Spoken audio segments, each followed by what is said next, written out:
go, but there still is a lot to talk about. So we have a great deal of NBA action. Talk about how that is going to affect the championship odds and everything else going forward. All that to talk with my guys that will be joining me. First up is a guy who I know is going to be pretty happy about what has been going on with his team, the Miami Heat. That's Brian Fonseca. And if he looks a little whiter to you today, that is not his Puerto Rican that's showing through. It is the light behind him. How you doing, Brian? I think I look great. I don't know what it is that I'm a little blurry because my webcam is bugging out right now, but that's a webcam issue. You know what I mean? It's fine. Like, I think we're all good, but hey, look, Pat Riley, you know what I'm saying? Like, look, Pat Riley. Like, that's all I got to say right now. That's all we got to say. Next up, my man, Jamal Murphy, who I don't know if he has been able to focus with all his attention and energy going to the college basketball and the kids and women getting exploited. Murph, how you doing, man? Good. No college games today, so, I could properly focus on the NBA, what I'm saying? So let's go. Well, we're glad to have you back in your full attention, man. We are glad. We're happy. Last but not least, my man, Gerard Hector. Gerard, I don't have much really to say about you because you keep the energy low key, but the temperature in New York today got near 80 degrees. That is double a 40-degree day. How are you feeling about that? Listen, people damn near barbecuing out here in these streets. This is like, we partying, man. It's summertime. As soon as we end this, I'm going outside to get me a drink. Let's do it. Hey, I'm not bad. Just make sure you're wearing your mask, man. Listen, I don't play games. Listen, we masking up out here. Yeah, for sure. Glad everybody is doing well. As I said, guys, it was a busy trade deadline day. A lot of activity, more than I kind of thought. Last week when we spoke, we talked about how we thought it might not be that busy because of teams thinking they were still in it, maybe with the play-in this year and how that might affect things. But, it was a lot busier than we thought. Were you guys as shocked as I was that this was busy? Group going for viewers. And at one point, I texted, I think this was about midday, and he's like, there's a lot of stuff, like it's hard to keep up. Did you guys think it was as active as you assumed, or did you think it was going to be less active? It's funny to me because I feel like what ends up happening is we say, oh my God, it's going to be nuts. And then we say, oh my God, nothing's going to happen. And then we don't really know what to expect. And then it's about what it is about always, right? It's about the same. A big name or two move, in this case, Aaron Gordon, right? And then it's like, all right, a bunch of other fringe, and Victor Oladipo, and then a bunch of fringe things happen, right? Picks and pick swaps and clearing out cap space and, some lesser characters get moved. But ultimately, I think it was enough activity, and it's mainly because, like we talked about last week, with this play-in tournament, GMs are convincing themselves, oh, man, you're saying there's a chance, right? Which is good, but also bad, right? Because you have teams that should be thinking long view, but their owners got itchy trigger fingers and like, look, man, we got to do something. This shit is boring. Make a move. And then they got to make a move. Sounds like the Chicago Bulls. Brian, did you like the activity? I know this excites you, and we know you're excited about your team. We'll get to that in a second. Were you excited about the amount of activity that you saw yesterday? Pat Riley is the greatest 76-year-old stick-up man I've ever seen in my life. Yeah, we gonna get into this Heat stuff. You know what I need on this show? I need the mute button that Tony Reali has on Around the Horn, so we can just mute Brian when he says stuff about the Heat. How about that? I called Pat Riley a stick-up kid. You know what I'm saying? Like, this is where we at right now. He got Victor Oladipo for Avery Bradley, Kelly Olynyk, and a first-round pick swap. Like, it's really not even – there's a couple things going on here, right? The Houston Rockets got nothing for the James Harden experience, right? They got a bunch of draft picks, pick swaps, whatever, but they could have got Karis LeVert, didn't. They could have gotten Jared Allen, didn't. Passed on a whole lot of players, and now it's like you're looking at the roster, and it's basically Christian Wood, John Wall, if they don't buy him out, Jayshawn Tate, who I like, who y'all don't, but, it's all good. But it's not James Harden. Right, man. Keep it 100. You don't even like Oladipo that much. You been a champion like, he ain't that good. He ain't getting back to his All NBA thing. Now you're going to Miami. You got the Heat jersey on now. No. But now. Here's the thing, and this is what I was reasoning to you yesterday. Victor Oladipo as the first option, one of the most overrated players in the NBA. Victor Oladipo as your third option. The game has changed. And you know what? You're overrated as a Heat fan. That's what I said. You're overrated as a Heat fan. Hold on. Here's the thing. Here's what you have to understand about how they do business. They get people for nothing. Like in the Jimmy Butler trade, they traded Hassan Whiteside and Josh Richardson and like a bunch of bullshit. They also got Myers Leonard in that trade, who was a starter for them for a while before, all that other stuff. Trevor Ariza, they got him for that Myers Leonard contract and a second-round pick. Bielitsa, they got for two guys who weren't in the rotation, Mo Harkless and Chris Silva. And now this trade, they gave them essentially nothing for Victor Oladipo. They didn't trade not one of their 25 and under prospects. Just say it. Just say what we know you want to say. What do I want to say? I love Miami. I want to give Pat Riley a big hug right now and tell him how much I love him. And shout out to our viewer, Brittany Zamora, who says, mute him, Dexter. That's right. We got to mute Brian. No. We're on to Murph. You get muted. Wait, hold on. I got to get to the Celtics. We are going to get to the Celtics.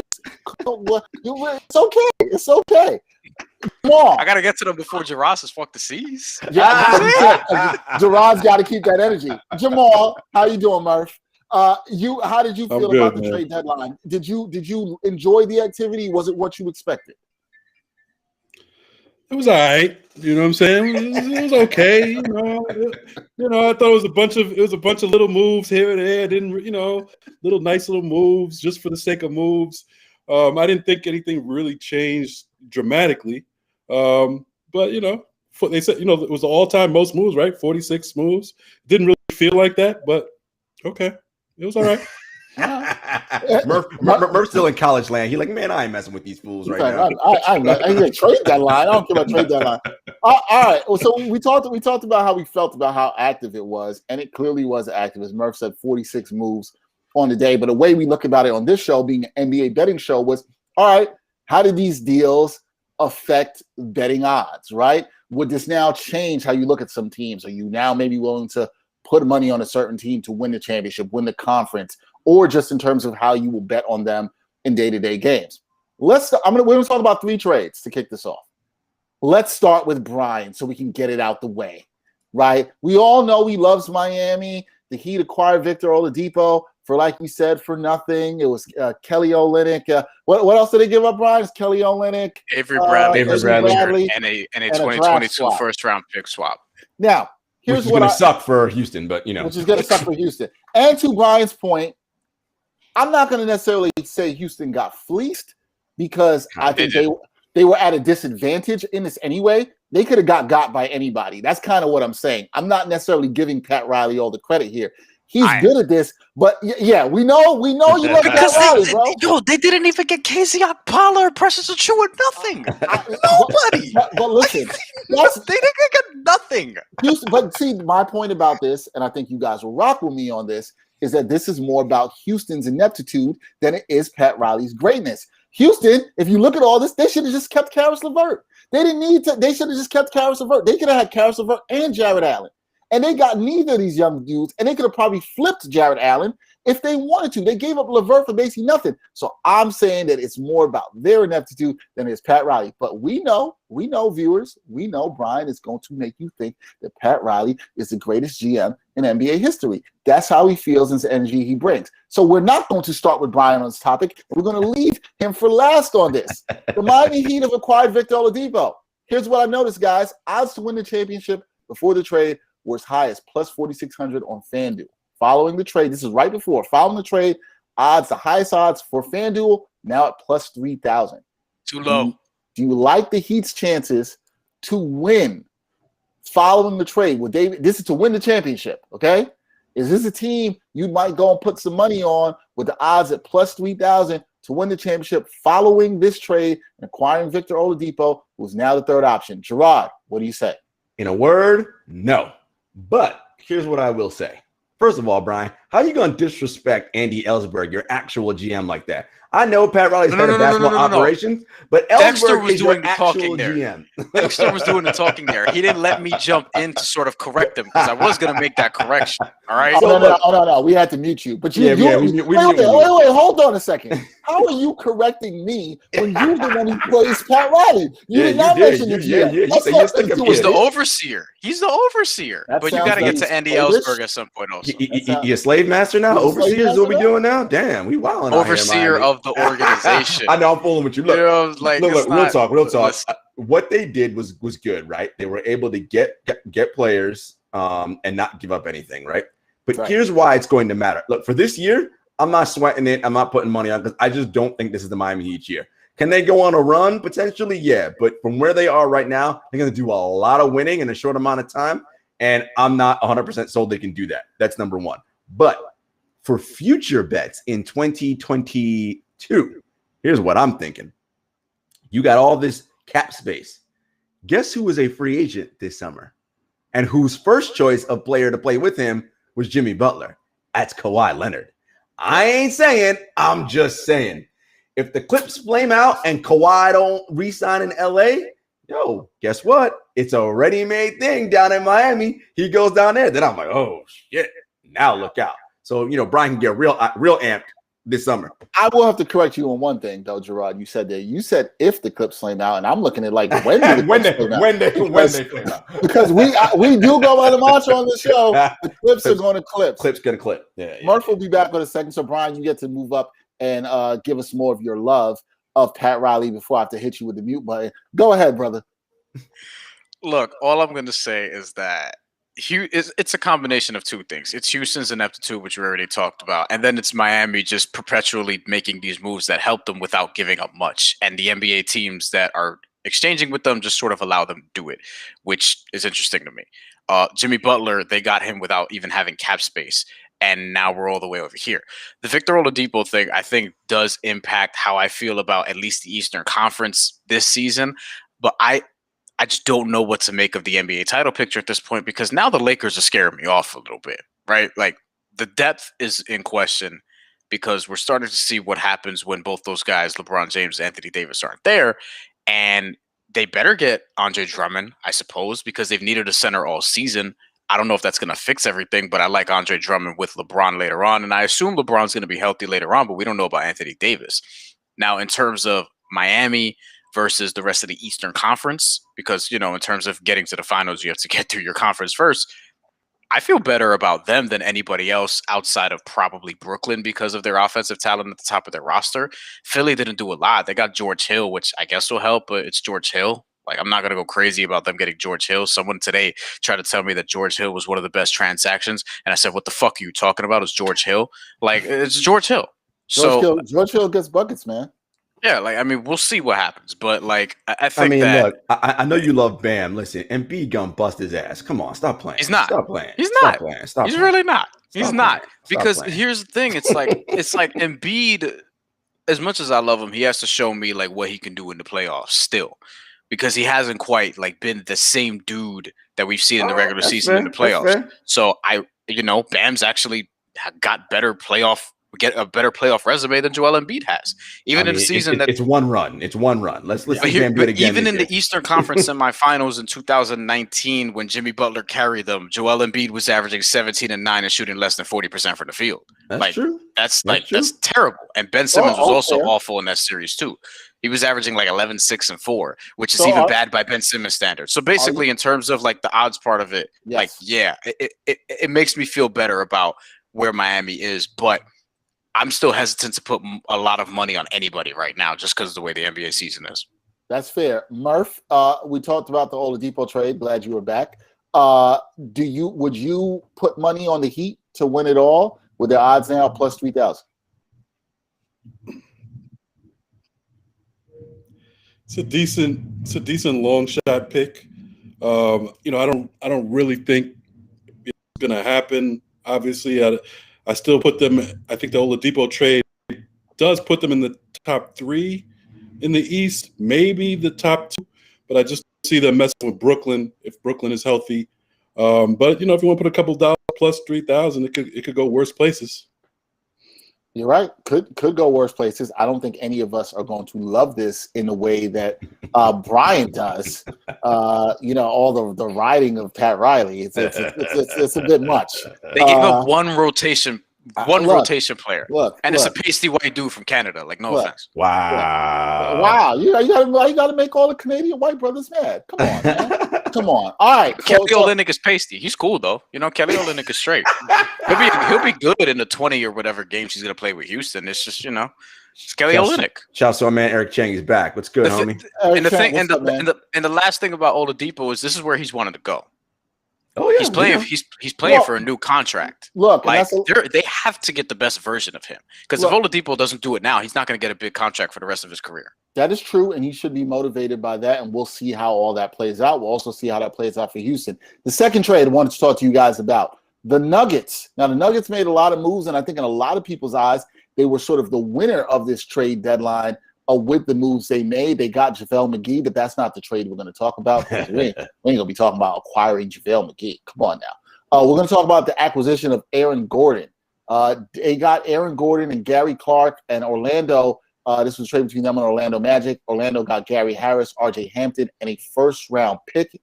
I thought this was a pretty good move, guys, for them. Aaron Gordon gives them some versatility. He can replace some of what they lost with Jeremy Grant here. He should fit in well next to Jokic. He does not have to be the guy. He never was proven to be that in Orlando, probably miscast in Orlando. There's a lot of things I feel like you could like about this. Murph, I'll start with you. Did you like this trade of Gordon going to the Nuggets? And how do you think it affects them? Because the odds for Denver really haven't changed. Other than DraftKings, where the odds went from plus 1,800 actually to plus 2,000, all the major sports books stayed with them pretty much at the same place. So what do you think about the Nuggets' chances now? Would you put some money on them? Yeah, I like the trade. I think it makes them a better team. Makes them a little more formidable. But I think it's just, I think everybody's thinking it all comes down to the Lakers. I mean, it's all about the Lakers in the West and whether AD and LeBron are going to be healthy, what happens in terms of the buyout situation. So I think it's all about the Nuggets could have done anything, and it's not really going to move the needle because everybody knows that's LeBron's conference to take, and it's all about the Lakers' health. Yeah, it is going to be a lot to the Lakers, and that's what Brian trying to talk about in the fact that he's got a lot of trepidation on who he even would bet on in the league right now, and I think that's fair. Gerard, you are very plugged in with the Nuggets. We know you like your boy Michael Porter Jr. For his basketball play. Let's keep it for his basketball court. Not his thoughts on vaccines and other things. Not his thoughts on vaccines. But did you like this move for them? And should the Nuggets be maybe confident they can get into the upper echelon of the West, or are they kind of in the same spot? I kind of like this move for them, guys. Look, Denver's been playing well of late prior to this trade deadline. And it's all about roles and something that it's like what Brian said, right? It's the same thing with Aaron Gordon. If you make him as your number 3, he is an overqualified number 3 or an overqualified number 4, right? As a 1, it's like, you ain't that good. But we know Jokic is the man, and we got Murray and MPJ. Think of him as a different version of Draymond Green. He isn't obviously what Draymond is defensively in terms of like his knowledge and all that and blowing up plays, but he's a good defender. And offensively, he's better than Draymond. He can hit threes, right? So, all you need to do is cut to the rim, Jokic will find you. We know that. Jokic will find you. You ain't got to create on your own. No, just cut. I got you, homie. I love this for them, what Mike Malone's going to do. And to Brian's point about the injuries, look, at some point, something's going to happen and it ain't going to work out, right? That's going to happen at some point. Is this high ankle sprain it? I don't know, and I'm not betting that. All I'm saying is with him and Davis, and we're not talking about like they're going to be out for a couple of games. LeBron's got about 4 to 6 weeks. Davis has got another couple weeks where he comes back. Listen, man, a lot can happen in 4 weeks. So at plus 2,000, throw a couple dollars. Remember, this team went to the Western Conference Finals last year. Yeah, all fair points there. Brian, what about you? Liking this trade, are you going to give as much love to the Denver Nuggets GM as you would to Pat Riley? Justin Connolly. In a similar way to Miami, I really like that Denver is going for it, right? Like, I think that this was probably the second biggest move of the trade deadline, and I actually really like sort of what Gerard said. I like Aaron Gordon being in there as a interchangeable forward to pair with Michael Porter Jr. and Nikola Jokic in the same lineup. You get another dude who can pass, which helps, especially when you're in a lineup with Jamal Murray, who's really a scoring point guard and not really a point guard. Like, I think if you can get as many other passers in there, that'll be nice. I like that they're going for it because I don't know what's going to happen with the Lakers. Like, it's very possible that, Anthony Davis never fully recovers and LeBron can't quite bring them but so far. Although I think that they're going to figure it out and get to the finals. That would probably be my bet as of now. But I like the Nuggets better than anybody else to sort of knock them off if possible. You know what I mean? I'm probably a little more confident in them than the Clippers at this point. I guess we'll get to them in a second. But for the Clippers, and that's more just so for like the Clippers being the Clippers. I don't think they have a better roster than the Clippers, but we kind of got to see it. And Jamal Murray has played better as of late. So I think that this is something that's going to help them. Aaron Gordon is somebody, I think he's averaging around like 15, 6, and 4, something like that. And I just love the idea that, he can get 8-10 points a game just off of cuts because Nikola Jokic is going to find them from the top of the key. There's going to be alley-oops. Like, it's going to be fun. And they gave up Gary Harris, who wasn't giving them much of anything.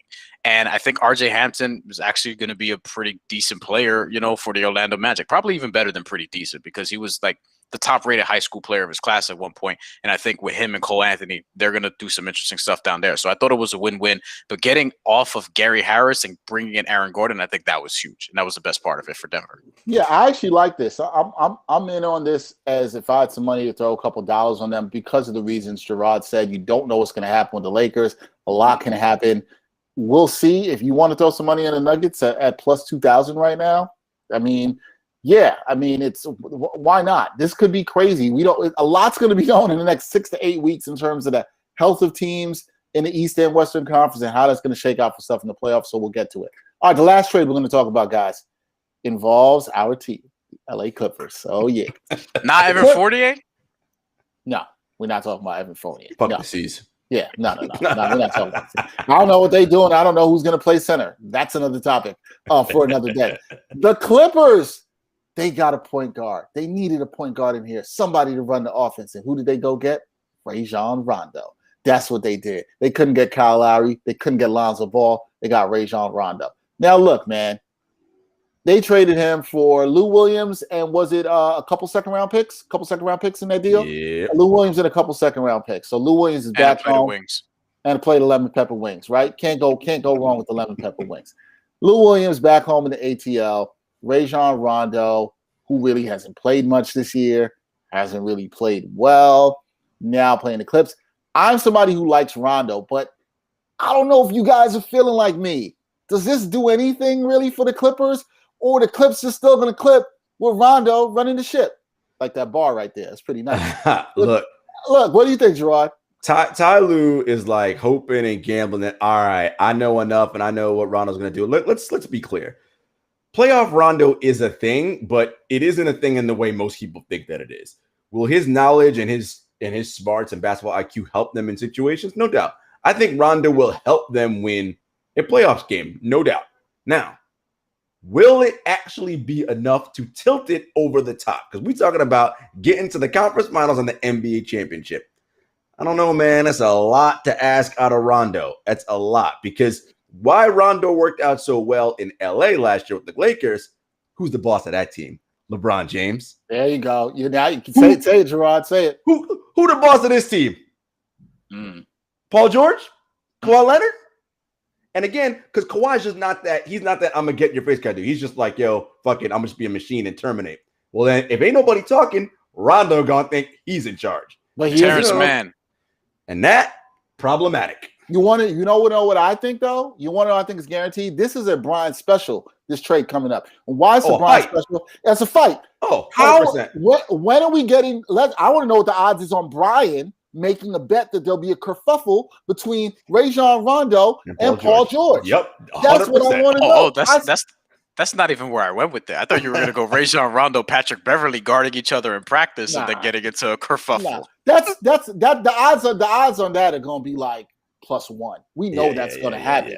Yeah. You got to have something a little bit more. I'm not Gerard, you sound like me where you just don't know about how moved you are by this. Murph, are you feeling the same way? I know you're on the team Clippers are going to clip.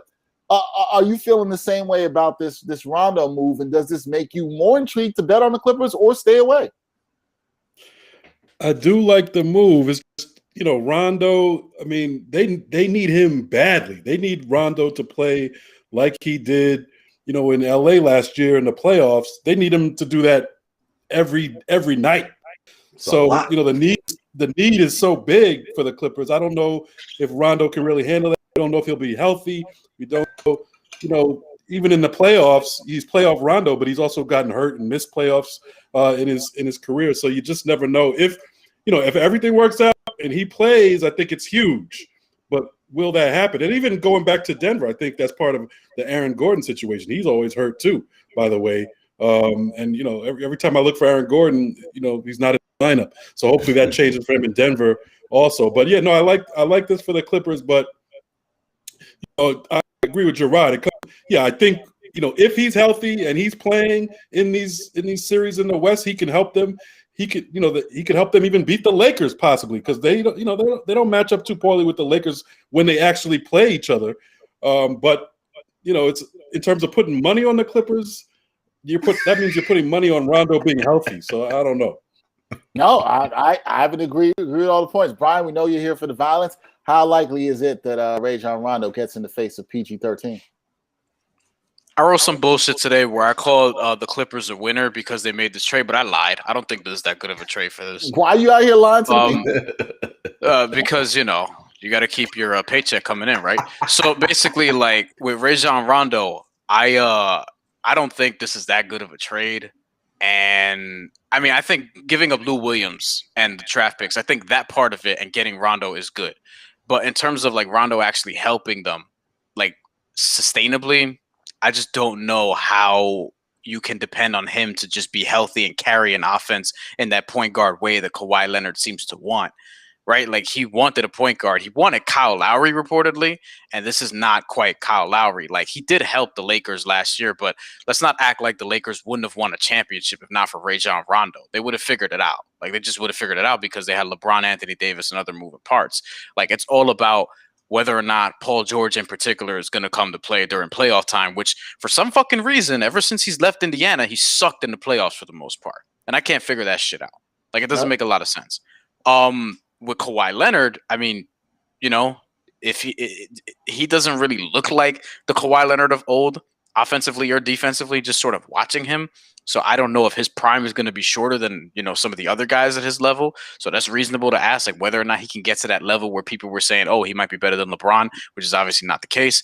And I just don't know. The Clippers, like, they still wear a uniform that fucking says Clippers across. So I don't know whether or not to trust them when it comes down to it during playoff time. So I guess the Rajon Rondo thing will help, but it's also a lot to ask. But I do think that giving up Lou Williams was fine because Lou Williams is kind of overrated at this point in his career. I would happen to agree with that. It makes me look at the Clippers and say, yeah, the Clippers could have had Derrick Rose. Look at what the Knicks gave up for Derrick Rose. That's a guy who came in there and would have definitely helped them. And he's not saying like we know what Rondo's done. I'm with Gerard on this. Playoff Rondo is a thing, tested. But I'm also with Murph. Don't know if he's going to be there. And the Clips are the Clips, and that's why I would not put my money on that team at all. All right, guys, let's look at some of the games tonight. Friday night games in the NBA. There's some decent ones. First matchup, got the Phoenix Suns.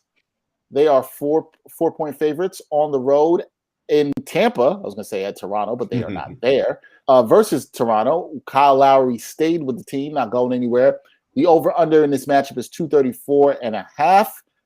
Brian, who do you got your money on, and for what in this matchup?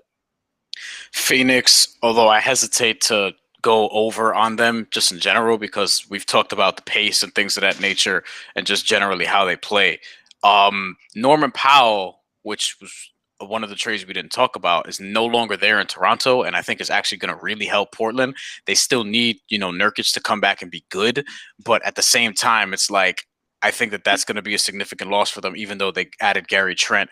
Right now, I just don't think that the Raptors are going to be that good going forward toward the end of the season. I don't know what the hell is going on between Pascal Siakam and Nick Nurse, but some shit happened there. Beefing. Yeah, something's going on there, so I don't know. And like we'll see. But as far as this game tonight, like I just like Phoenix. I still like Phoenix as much as like just about anybody here, and I like them very much in the Western Conference to potentially get to the conference finals at best. But we'll see ultimately. But I just down on the Raptors a little bit after the Norman Powell trade, which I think will help Portland. So we'll see about that. Murph, are you like Brian, and where you're going to stay away from that over/under if you were to bet on this game, or is this game a stay away for you? The game, the spread itself, the 4.5 for Phoenix is a stay away for me. I agree. Toronto's a mess, but they're also unpredictable. They just blew out Denver, so they have enough to where if they come to play, they could get a victory. They could keep it close. I do like the under. Just for that same reason, I think Toronto is capable of playing, being a good defensive team. So any given night, if they come to play, they could keep that score down. Phoenix, definitely a good defensive team. They're not, they tend to keep the score down. So I like the under, but it's a stay away for me. Yes, Toronto's. I think they're 1-9 in their last 10 games, but still 4-6 against the spread. Phoenix has been solid, but it's really it's what Toronto did to Denver a couple nights ago, just blowing them out, is what's scaring me and making me stay away from this game. Yeah, you're right, Dave. When they have the horses, they can definitely come to play. Gerard, are you in on this game in any sort of way? Any action you take on this game? And Phoenix is good. Like, this is one of the better teams in the NBA. They've been 7-3 against the spread in their last 10. Look, you know how much I love the Raptors and my guy Siakam. But Norman Powell, you could argue, has probably been their most consistent player all season. He ain't there. So how you making up them points now? And again, as Brian mentioned, something's going on in Toronto, and this is not, about gambling related. Masai still hasn't signed his contract yet. He said this summer we'll work it out, whatever, blah, blah, blah.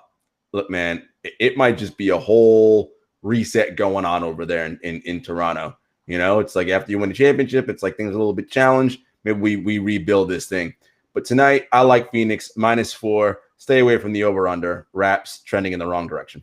Now, how do we like what our man Eric Cheng said in the comments, saying that Brian's bet should be Pascal Siakam fighting Nick Nurse? Yo, I actually have a question about that. Yeah, I actually have a question about that because like, yo, the whole Pascal, like people were saying that Pascal Siakam crossed the line, and I'm not saying he didn't. I just want to know what he said. What did he do? Yeah, what did he do? It was so late in that game. Nurse did not put Pascal wasn't in the game. And so like any competitor, like he was like not feeling that, right? So he probably dropped some mother F's and like, all the typical shit that happens. Yo, but here's the thing. Sometimes the quote unquote higher ups you work with deserve that shit. So maybe Nick Nurse deserved it. And sometimes you get fired. I think Nick Nurse. Yeah, and I think the type of coach, I'm sure he's trying to push buttons of his players. So he might not even care. He might at least I got him to be emotional about something. Part of Siakam's problem has been a little soft here or there, you know what I'm saying? So he got some fire out of him. He's probably happy. Nurse is probably happy about the whole thing. The point. I think the challenge with the Raptors is, of course, just that you get fooled when you insert Kawhi and then it's like we win a championship. You're like, all right. Kawhi goes, all we can do is like tinker around. And it's like, no, I don't think you realize how much of a multiplier Kawhi was in this situation. Yes, Kyle Lowry, of course, matters. Pascal matters. But, who is that other piece to fit in there, right? And we know Pascal struggled with being like the guy, right? Because, it's different when you number 2 and number 3 versus when you are every night, bullseye on you, you got the score and carry us. There's only a handful of dudes in the league who do that. It's hard to do. And so they're figuring some things out. And if your nickname is Spicy P, you're probably not gonna be the man. That's just part of the nickname. I probably would agree with that for sure. If you Spicy P, you gotta nickname, please. You gotta mother F your coach if your name is Spicy P, right? I mean, come on, you gotta. No, because you gotta keep that spicy persona going. You got to. Murph. But I do. Yes. Wait, real quick, Murph. You ever mother F your coach, Murph? What'd you say? You ever say mother F my coach? Yeah. Like not under your breath, like out loud, yes. like. Oh! No, I've done it in high school. I straight up did it. I got suspended. You know what I'm saying? You know, suspended me a game. I definitely done that. No question. Yo, I mean, like a coach has to have some consequences to that. Sometimes, but I think, but Murph made a great point. Sometimes the coach might be trying to light that fire under you. That's what you need. He want to see if you was spicy. You got to turn up the heat. That's all he was doing. It is what it is. Brian's not wrong. Sometimes some people need to be told what they need to be told. Brian definitely mother effed his coach a bunch of times. I know my coach, friends, family members, there's only people one I work with, like whoever I feel like deserves it in that moment. There's only one. Everybody's watching the show. No, there's only one person that Brian would not say mother F to, and that is Pat Riley. For sure. You know, you wouldn't say that. By the way, you got to be careful with that. Mother F can be a term of endearment.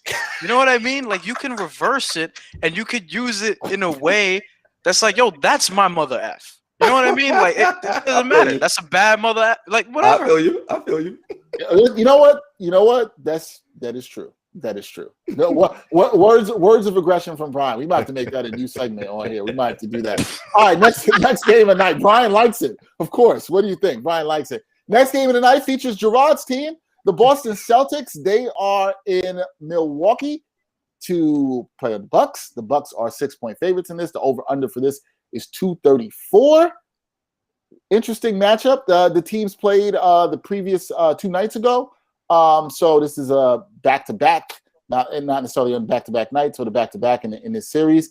Gerard, I'm going to start with you. I mean, you know what time it is. You got to stay on brand. I was going to say, I got to stick to the bit, right? And say, fuck the C's. But, yo, real talk. I think I like the C's in this one. Listen, they came back. I know, I'm wilding now. They came back in that last game. And I was like, yo, they might actually take this. And the money's all on the Bucks. And look, the Bucks are doing some things and playing well on defense. But I think Tatum and Brown and Kemba and all of them, they're hearing everybody, including me, continue to talk shit about them. Celtics are trash. They ain't doing nothing. Y'all garbage. And they're like, you know what, man, fuck. They are like, mother F y'all. Like, nah, we're going to show up and do something. I look for a big breakout game tonight from the Wings. Listen, it's not to mention Milwaukee, 4-6 in their last 10 versus the spread. So, you know what? I'm on the C's tonight. You're on the C's tonight. 64% of the bets on the Celtics in terms of the spread, in terms of the money line. We're seeing the same thing too, with 64% of the bets there. Brian, are you believing in the C's tonight? Boston is one of your favorite cities in the world, and they just got Evan Fournier. How are you betting this game? Man, I want to join Gerard and take Boston there, but I can't do it. That would have been too much for this show. That Evan Fournier deal just pissed me off. Like, all this bullshit about Danny Ainge is almost making this move, and we're already hearing it. Like, they almost got Nikola Vucevic, which is surprising that they can't get Nikola Vucevic in Boston. And now you're talking about they might get Andre Drummond, which means they're probably not going to get Andre Drummond. They're probably going to stay with Tristan Thompson. They'll be close, though. They'll be close. Yeah, they're going to be close to everybody, and it doesn't make any sense. I think with the Evan Fournier thing, I'm just so annoyed that I'm just not picking Boston right now, because it's like you're still putting too much on your guards, and you're just bringing in another guard, which means at some point you're going to have a lineup where it's Kemba, Smart, Fournier, Brown, Tatum, and like they're probably going to lose in the first round of the playoffs at this point. But going small, I like that 5 going small though for a couple of minutes. That's a nice small ball line. No, I don't disagree, but the thing is, do I like it against Brooklyn, Miami, Milwaukee, or Philly? Yeah. Like, not really. And that's where I'm sort of like, I like all this bullshit about a trade exception, and they could get Andre Drummond or they can get a big or something like that, and they use it on a guard who's having a career year and who's not even having like an awesome season and who was doing it on a bad team. Evan Fournier. I mean, Celtics, all I can say right now is they're like the social distancers of trades. You know what I mean? Like, they kind of close, but they be keeping their 6 feet and not Do you know what Fournier means? Yes. I do not know. Does it mean fighting, violence? No, just Google it when you get the chance. It's disgusting. I will. Evan Fournier said, "Hey Celtics fans," he tweeted this out. "Hey Celtics fans, if you want to know who I am or whatever, just Google my last name." And I out of curiosity, because I knew what it kind of was, but I did it and I was out of there in 2 seconds. Gotcha. Well, Brian got some issues around certain things. You know how that goes. I'll figure that out in a few seconds. But Murph, it was the specific pictures. That's the problem. I will find this out in a second, and you'll see the reaction on here. Murph, are you in on the Celtics tonight against the Bucks, or are you as disgusted as Brian that Evan Fournier is now on the team? No, I'm not disgusted about Fournier. I think I agree that they could have done a little more there. But Fournier is okay, and he helped that team. You can score. Tatum and Brown needed a lot of help. Obviously, they couldn't really carry the team together. They're missing Hayward from last season, so they needed something there. So it's a decent pickup. I think it's good enough to maybe put them in the 5th spot. I don't know if that's what their goal is, but I think that's the best that can happen. Tonight, it's a stay away game for me. I think the safe bet is Milwaukee, but like Gerard said, Boston played them tough last game. I would think they would try to come out. They're pretty desperate at this moment. They need the wins more than Milwaukee does right now. But I'm still not confident enough to take them. So it's a stay away. Definitely a stay away there. Understood that, Brian. I saw the pictures, and I understand. By the way, we still blaming Kyrie for the Celtics being terrible. Yeah. I mean, you know what? That doesn't get enough attention. But they have the greatest GM, Danny Ainge, social distancing, and Brad Stevens, a great coach. Do we want to have this discussion fucking again? Really? No, we're not. We're just saying it because it gets overlooked. Like other people don't say this. I think that's what Gerard is saying. Is like other people don't ever talk about this when talking about the C's and their struggles. Eric Chang, we see you. We will talk about the Knicks and how they are 23-22, and 3 of us were right to pick the over on the show. All right, last game of the night. The Atlanta Hawks fighting Jamal Murphy, which we're young. They are 7-point favorites. They are in the Bay Area to take on the Golden State Warriors. Over under for this game is 219. Although I find that number interesting, because you might not think that either of these teams will play any defense here. Murph, the Hawks have been playing good as of late. They got a little bit of a skid, 2-game skid, but they've been playing. They had won 8 in a row before that under Nate McMillan, even though they did Lloyd Pierce dirty. I still will say that. Trae Young still can't guard anybody. Jesus, he's bad. Do you like your Hawks here to get back to their winning ways against the Warriors? And what do you think about that over-under? I think it's a little bit low at 219. Yeah, I like the Hawks to get back to their winning ways. No Steph Curry again tonight against Golden State. So I like them to get back to their winning ways. But that 7.5 is a little much for me. I could see Golden State, playing them a little tougher than that. So if I had to pick, I would give it to Atlanta to cover that. The over-under. I do like the over 219 just because of Golden State without Steph, and will it be a competitive game? Like you mentioned, Atlanta has actually been pretty good defensively, especially under Nate McMillan. So they've been keeping the score kind of low. So that's a close one, but I think I do like the over at 219. Atlanta's, in terms of with the spread, Atlanta's 8-2, 6-3-1 against the spread the last 10 games, compared to Golden State, who's 3-7. So give me Atlanta, not overly enthusiastic. Give me Atlanta with the 7.5 and with the over 219. All right, there you go. Brian, are you on Team Trae Young erupting tonight and leading the Hawks to a road victory? Yeah, I'll take the over and I'll take the Hawks. I'm not interested in this game at all. Like, this is not a game that I'm going to watch tonight. I actually think that Golden State should have probably been the Victor Oladipo team if Miami didn't pull that trigger, because they could have used him and he would have been interesting as a second option in that offense. But, I mean, Golden State didn't really do anything worth mentioning, so I'm just going to take Atlanta because everything Murph said. And the over-under is too low. You said 219.5? 219, yep. That's way too low. Like, that's an over that I would take, like, by a considerable amount, considering how offensively potent both these teams are. But y'all can let me know tomorrow because I ain't gonna watch this shit. I'm not interested in Hawks Warriors at all. Or you could just look at your score and the game is over. You could do that too. That would work. Gerard, are you? I don't know if you have any interest in the game or not as interested as Brian. But do you like the Hawks or the Warriors to get the upset here?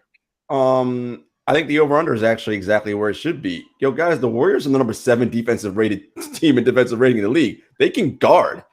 And not only that, when Steph Curry does not play, the on-off numbers, they are putrid on offense. And that's even going against the Atlanta Hawks' terrible-ass defense. Golden State can't score. But, -7, I like the Hawks tonight to take this. So I'm going with the Hawks -7, but I'm staying away from that over-under just because Golden State, who the hell knows what they're going to do. Yeah, I can see him not put. It's just interesting if this turns into a blowout and Atlanta, who's definitely capable of scoring. I don't know. It's a tough one, but I'm inclined to go with the over. But we'll see. But I would not take the Warriors in this game without Steph Curry, and maybe no Draymond. Maybe no Draymond as well too. So that's something to keep an eye on before game time. All right, everybody. No Draymond, the best player ever defensively. No Draymond, the best player ever defensively. No, I thought you were going to say the best player ever defensively, Murph, was Jakob Poeltl. I thought it was going to be that. By the way, Murph.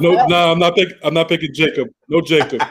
Jacob. Murph, I got a slight bone to pick with you. I noticed on Twitter you had retweeted Kendrick Perkins not being able to say Vucevic's name. And I was sitting here like, how you going to say that about him when last week you wasn't putting no respect on Jakob Poeltl's name? What's up with that, man? What's good? Hey, man, at least I wasn't fumbling it. Jakob, you know what I'm saying? It's all good. It's all good. Kendrick, real talk, Kendrick Perkins has been awful on that. He couldn't even say Bam Adebayo's name last year. And I was like, what? Like you got to stop disrespecting these folks. He can't say any name. He can't say Victor Oladipo. He called him Oladipo the other day. Oladipo. It's got to be this has got to be the bit. This is the bit, right? This is the bit. You got to stick to the bit. It must. He calls him Bam out of the Bayou. That's what he calls him. Come on. Mistake. It's a bit. It's a bit, man. And to defend Murph, I think he was saying that Jakob Poeltl doesn't deserve to have Murph say his name correctly. I know. So, I'm just giving Murph a hard. I'm just giving Murph a hard time. I knew that's what he meant, but yeah. How do you think Kendrick Perkins? How do you think Kendrick Perkins pronounces? How do you think Kendrick Perkins pronounces Arike Ogunbowale? He doesn't. Right. He doesn't. That's it. All right. Want to remind our viewers, if you like the content that you're watching here, NBA Picks and Props, you rock with us every Friday evening at 6 p.m. Please subscribe to the Props Network YouTube channel. You can get more NBA betting content from us on NBA Picks and Props. You can also check out all of our shows on the Props Network about the wild world of sports with my man Jamoke Davis. We have Joe Walkowski. Lots of great content and more to come on the Props Network. Also, you want to bet on these NBA games, you see the odds and everything that we bring up on the screen. That's the best way to do that is using the propsnetwork.com live odds tool. It's a live odds comparison tool that you can use, and you can see all the different spreads and payouts from all the best legal sports books. The best thing about it is it's all in one place. It's that time of night to parlay or not to parlay. Try to find some interesting ones for you guys today to talk about. First one we have involves assist, not scoring, assist. Talking about passing the ball. Nikola Jokic and Chris Paul both to record 10-plus assists. The odds on this are at plus 350. Now, Gerard, I know Jokic is your man. I'm a CP3 fan, but he doesn't really get a lot of double-digit dime games anymore. Do you like this parlay? Yay or nay? Well, I love the Joker and the point guard. That's, it's my guy. But passing on this. 10-plus assists, always a challenge. Guys have weird shooting nights. Stat keeper messes up, and you don't get your credited assist on that. And plus 350, not enticing enough. So I'm out. Not tantalizing enough. Murph, are you intrigued by this at all? Yeah, actually, plus 350. I kind of like it. I think it's worth the gamble. Both these guys could easily get you 10 assists. Obviously, it's not, neither one of them averages 10 assists, so they might not get it, but I think there's a good enough chance there that it's worth the risk. Jokic actually averages 10 assists versus the Pelicans, so that's a good thing for him. I say take it. Why not? All right, why not? Brian, are you in on this? Gerard triggered me when he mentioned the stat keepers being bad at their job, because in high school, this is something I used to run into a lot when I was trying to get a fucking assist record and fell 10 short by the end of the season. That still pisses me off to this day. But anyway, so the stat keeper messed up 10 times in the season? More than that. Oh my God. There was a game that I had 11. Bro, there was a game that I had 11 and they gave me 4 and they gave somebody else 11. Oh, that killed you. That one game killed you. Oh my God. Now, here's the big question is, did you go to the stat keeper and did you call him an MFer? Did you do that? No, because I was cool with her, but we did argue about it. We did argue about it. I don't know if we should trust him, people, because he was lying to the people at his job. I don't know. No. Not like that. No. She was way too much, especially for 16-year-old me. Or 17-year-old me, I think I was at the time. I wouldn't be able to deal with that shit. But anyway, can't do it now. Chris Paul. Now I'm good. Chris Paul. 13 assists a couple nights ago, but hasn't really gotten 10 plus assists as often as of late. He did have a streak not too long ago in late February where it was 10, 15, 15, 10 again. Then a couple nights later did have 10 again. He's the one I'm a little more concerned about because Jokic, I think, has had more 10 plus assist games this season.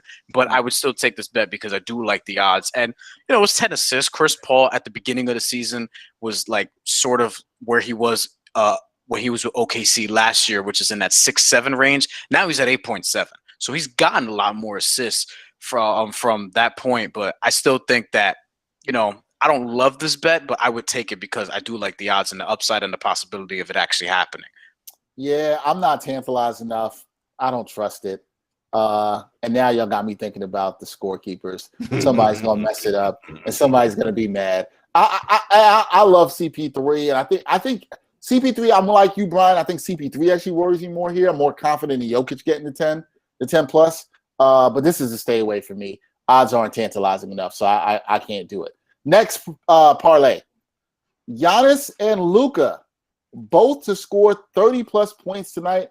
The odds on this are at plus 275. As we mentioned before, the Milwaukee Bucks are hosting the Boston Celtics. This parlay actually doesn't really matter anymore, as I just realized, because Luka's not playing tonight. He's out tonight. So we will move on because it's not going to matter.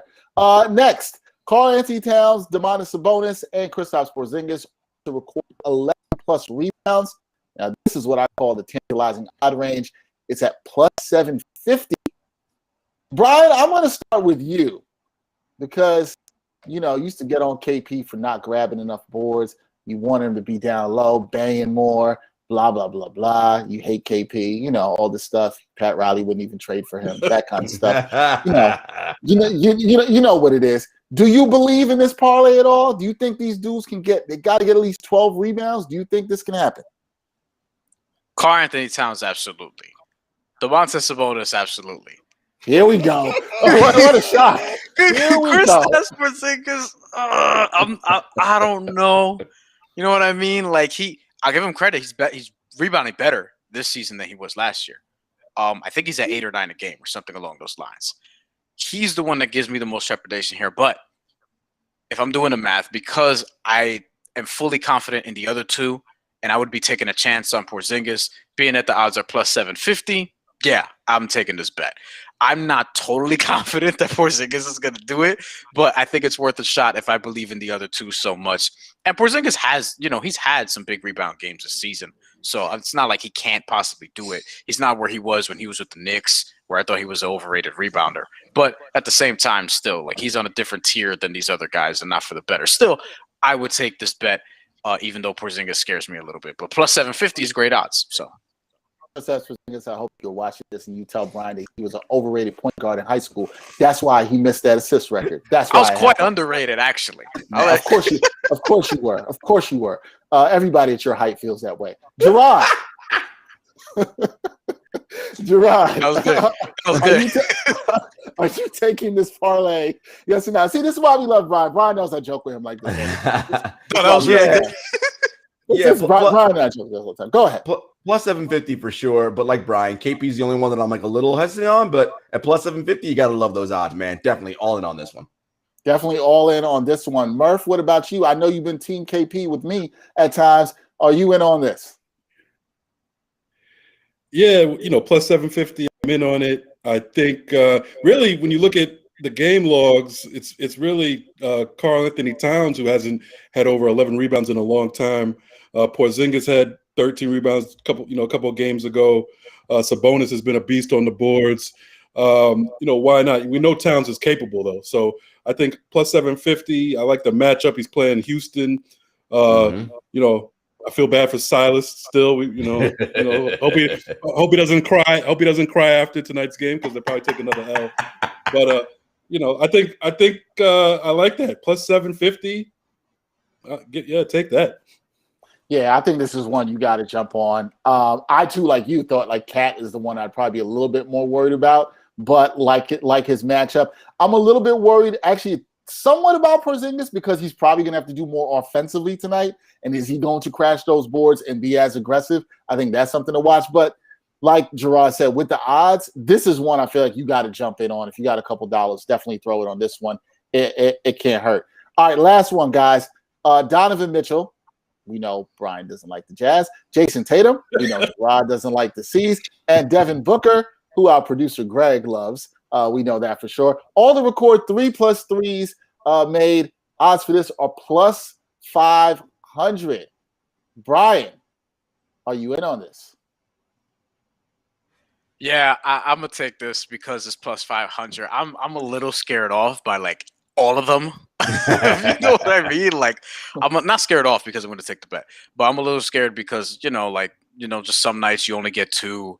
Devin Booker might get hot and Jason Tatum might not or whatever. But I would take this because, it's good odds and it's very possible. Donovan Mitchell especially has impressed me from three and has really like stretched out his game to where like he's basically a knockdown shooter more often than he's not from out there. I'm probably a little more worried about Jason Tatum just because, I've talked about post-COVID how he's been, although he's had a couple of really good games lately. So we'll see what happens there. And Devin Booker, I think that he'll find three-pointers. I'll take this bet because of the odds, even though I don't love it either. But plus 500, why not? Why not? Murph, are you tantalized by the odds on this one, and do you believe in the players? Yeah, I believe in the players. I love the odds even more at plus 500. I agree basically with everything Brian said. All these guys are capable. Is it likely that all three of these guys will hit over 3 threes? Probably not, but that's why the odds are plus 500. So it's worth a shot. Take it. That's my advice. Take it until you lose it. Gerard, like last week when I put all my money on the Rockets, boy, was I wrong about that. Man. I went all in, and that did not end well. Gerard, are you all in on this? Yeah, I'm in with the guys on this. Everything that they said. Look, and I like their matchups tonight, right? Like Phoenix is playing Toronto. I told you I like that. I need Tatum to have a big game tonight because I got the C's money line. And Donovan Mitchell is like hitting his threes and playing well, shooting it well from three this season. So I'm liking this. Let's go. Plus 500. Let me get all that money tonight. All that money tonight. Everybody's all in. I'm on this as well. I think with the odds, you got to take it. I think Brian's trepidation is real, even though you like how some of these guys are playing. But I think there's a lot of guys that have a lot to prove in some of their matchups tonight. So I kind of like that too. So, yeah, I'm all in on this one. All right. Our last segment of the night. You know what it is. Keep it 100. The time where Brian lets us know what his violent bet of the night will be. This one should be interesting. Maybe he'll bet that somebody will punch Pat Riley in the face. I don't know. It's possible. Anything can happen. We'll start with Murph. How you spending $100 tonight on these games? Like I said, I love a couple of these parlays we talked about. So I'm going to put 25 on the Cat Sabonis KP 11 plus rebounds at plus 750. Hope and pray I get that one. That's a nice little payout. Then I'll put 25 on the Donovan Tatum Booker 3-pointers, 3+ 3-pointers made at plus 500. I will take I'm going to put the other 50 on a game we didn't talk about, but that I just referenced, and that's I'm going to go against you, Dexter. I'm going to do the exact opposite of what you did. I'm going to put a lot of money against Houston, which is what you should have done, and I'm going to take Minnesota. I'm going to take Minnesota -4 against Houston. I gotta laugh. You put yourself in this. You put yourself in this, Steven. You put yourself in it. So you're taking the worst of the two, not as worse as the two bad teams that you can here, because most times none of us are betting on Minnesota. Anybody put money on Minnesota this year? I think not. Who's been better the last 20 games? Minnesota, which is crazy. That's like, here's the thing: Houston been so bad; they're still not the worst team in the league. Minnesota's still worse than them record-wise. It's wild. Anyway, that is crazy. But that was a lot of it was without Cat. So at least they have an excuse. Yeah, that is absolutely crazy indeed. Gerard, I'll go with you next. We'll save it for Brian because we know there's going to be violence. How are you spending your $100 tonight? Those parlays, man, we love them, right? 25 on Mitch, Tatum, Book to hit their threes, 25 on Cat, Domas, and KP to get their 11+ rebounds, 25 on the Celtics money line, and 25 on the Celtics and Suns to win. That is a +350 payout. I'm getting rich tonight, boys. Well, that is confident. You sound as confident as I did about the Rockets last year. You're going hard for the season, Brad Stevens. Yeah, listen. Gerard, it's like the new season, the spring fever. Hey, man, you know. Celtics. That's a little good. Next thing you know, Brian's gonna be moving to Boston. So who knows what's gonna happen? Brian, how are you spending $100 tonight, man? All right, so there's a lot going on here. Now, there's always a lot going on with you. Always. All right, just stick with me here. All right, we're gonna go on a little bit of a journey, but there's a bunch of stuff that I'm putting money on. 20. We'll start simple. Uh-oh. On the rebounding thing that we talked about with Karl Anthony Towns, Porzingis, and Sabonis, we'll keep it simple there. $20 on the Boston Celtics not getting Andre Drummond because they tend to fall short when it comes to those things. $19 on the Heat coming out of the East just because of the odds. I'm not sure if they're gonna do it, but the money is there. You'll see why 19 later on. $15 on the assists, Nikola Jokic and Chris Paul, because I actually like that one. 15 on the Memphis Grizzlies beating the Utah Jazz outright. Because gotta show love to my Utah brethren. You know what I'm saying? $5 on the threes, Donovan Mitchell, Jason Tatum, Devin Booker. $5 on whatever the over under is for RJ Barrett's points, rebounds, assists tomorrow against Milwaukee. I'm taking the over.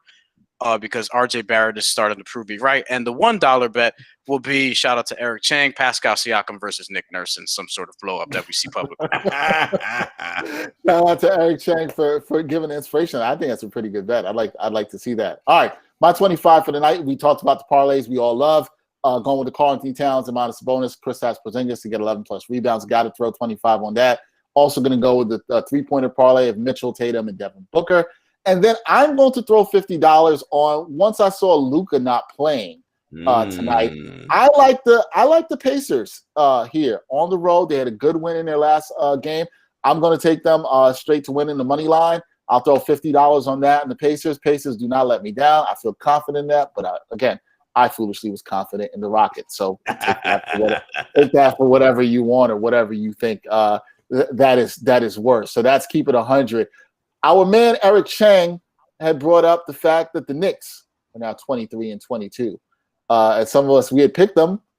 Some of us. Wait, who didn't pick them? Me. That was you. Me. Thanks, Gerard. Thanks for being. Listen, man.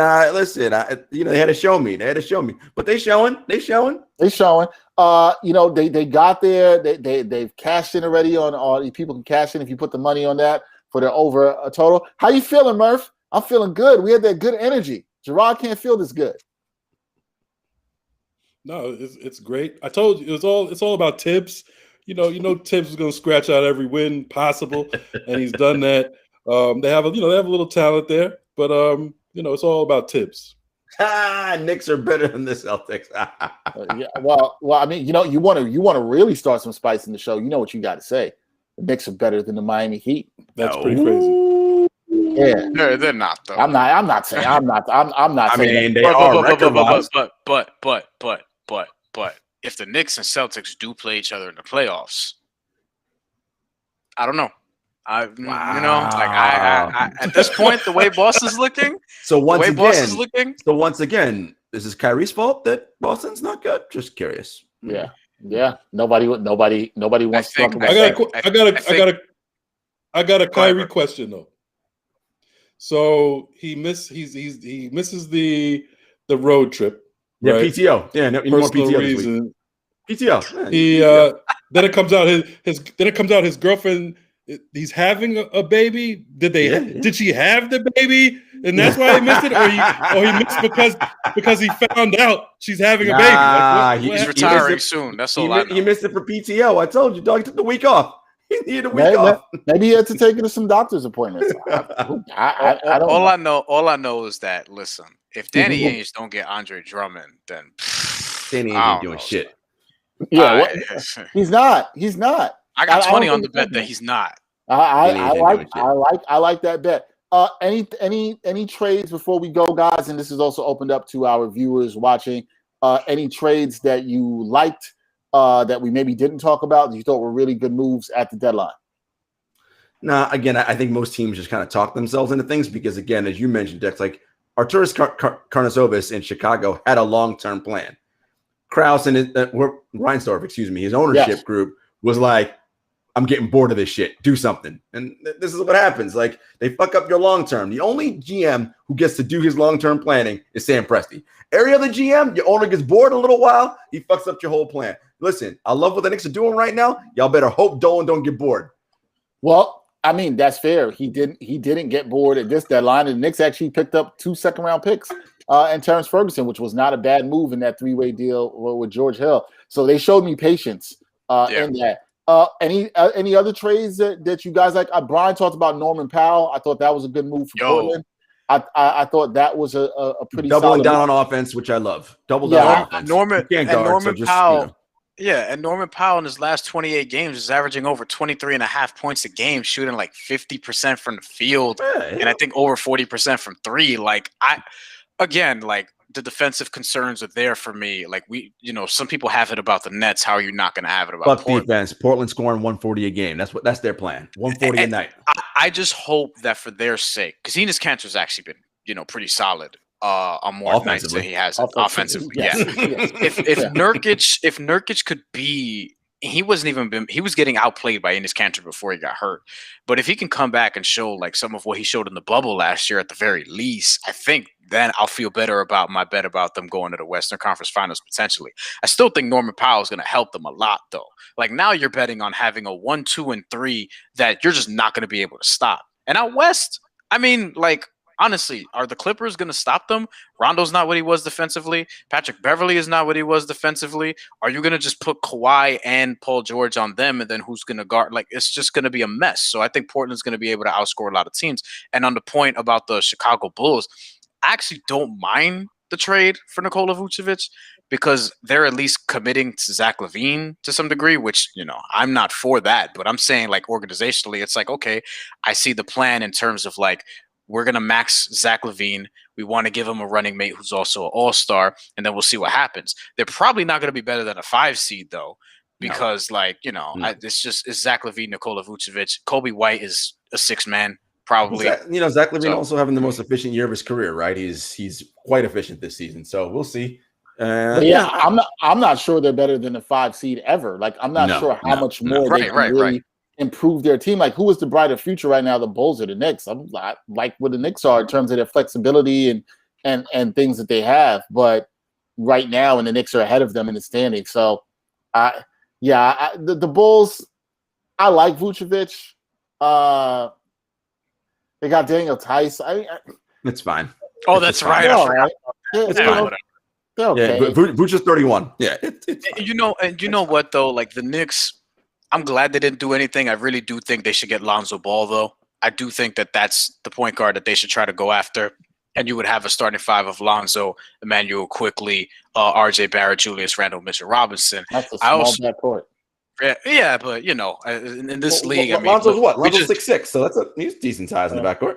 Oh, that's true actually too. And then with Portland, they got their 1, 2, and 3 is going to be all 6'3" guys now. You know what I mean? But like, if you make shots, it just works. I do think with the Knicks though, they're also in a position where like the next unhappy star, which is always around the corner in the league, Always. like they have enough to get whoever that is. That's you know why what I I like. mean? That's why I like. That's why I like. Look out, baby! Knicks coming up. Murph, Is there any other trades that you liked that caught your eye? No, I'm really waiting on to see what happens with Drummond. I think that's the big piece. I think if he goes to the Lakers or he goes to Boston, he can make a big difference in those teams. So I think other teams should, especially when it comes to the Lakers, whether it's Brooklyn or whether the Clippers, they're trying to sign him to keep him from the Lakers. I'm not saying that Drummond's, such a great player, but I think you put him with LeBron and AD, I think he becomes a monster in that scenario. So I think that would change things for the Lakers. So I think he's the big piece that we're waiting for. Now, Gorgie Dang buyout. Gorgie Dang bought out. LaMarcus Aldridge bought out, although he is he's going to Miami. Of course. We know you talk to Pat Riley every night. So yeah, we know that's gonna happen. You know what? There was a report saying that the Heat have like inquired about Andre Drummond, which had some people up in arms. I could actually see the logic there, although he's kind of Hassan White. He's kind of the new Hassan Whiteside now. So I don't know. Yeah, but I don't think he wants to work that hard. Essentially, Murphy is like he is not built. He ain't really built for that Heat culture, man. Listen, man, it's time for me to go drink. Let's do this. Are you going out? Put your mask on when you step out. No doubt. Listen, man.